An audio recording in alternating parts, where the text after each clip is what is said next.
Untuk pertama kalinya dalam sejarah, sebuah masjid resmi masuk ke ekosistem Bursa Efek Indonesia.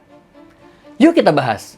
Menteri Agama sekaligus Imam Besar Masjid Istiqlal Nasaruddin Umar mengumumkan bahwa Istiqlal menjadi masjid pertama di Indonesia yang memanfaatkan instrumen pasar modal untuk mengelola dana wakaf secara produktif. Peminatnya pun disebut luar biasa. Tapi sobat, perlu paham dulu, skema ini bukan deposito. Nasaruddin menegaskan dana wakaf tunai yang terkumpul tidak ditempatkan sebagai simpanan berbunga, melainkan dikelola sebagai wakaf produktif melalui investasi pada saham-saham berbasis syariah di bursa.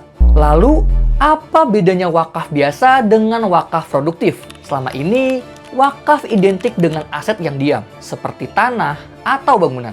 Pada wakaf produktif, pokok wakafnya tetap dijaga, sementara hasil dari pengelolaannya yang dimanfaatkan. Dengan begitu, manfaatnya berkelanjutan dan tidak habis sekali pakai. Keuntungannya pun dikembalikan untuk kepentingan umat. Sebagian keuntungan dari investasi disalurkan untuk berbagai program sosial, pendidikan, dan ekonomi yang dijalankan Masjid Istiqlal. Pengelolaannya berjalan lewat Istiqlal Global Fund yang dikembangkan sebagai pusat kegiatan bisnis dan pelatihan bagi pengusaha muslim, khususnya pelaku usaha mikro, kecil, dan menengah.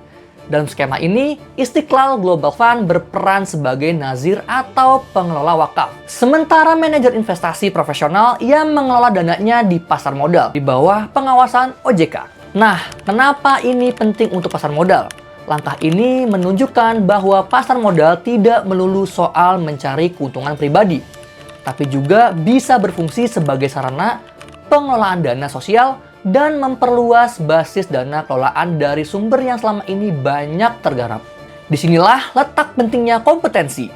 Mengelola dana orang lain membutuhkan pemahaman instrumen, pengukuran risiko, dan tata kelola yang benar-benar bisa dipertanggungjawabkan. Apalagi kalau yang dikelola dana amanah seperti wakaf yang pokoknya wajib dijaga sekaligus dituntut menghasilkan. Jadi, pasar modal tidak melulu soal jual beli saham. Ketika dikelola dengan tujuan dan kompetensi yang tepat, instrumennya bisa menjadi alat pemberdayaan ekonomi yang manfaatnya terus berputar. Buat sobat yang ingin punya kompetensi mengelola dan menilai instrumen investasi secara profesional, CSA Institute menyediakan berbagai program pelatihan dan sertifikasi di bidang pasar modal. Kalau ada yang ingin ditanyakan, hubungi kami di nomor di bawah ini ya.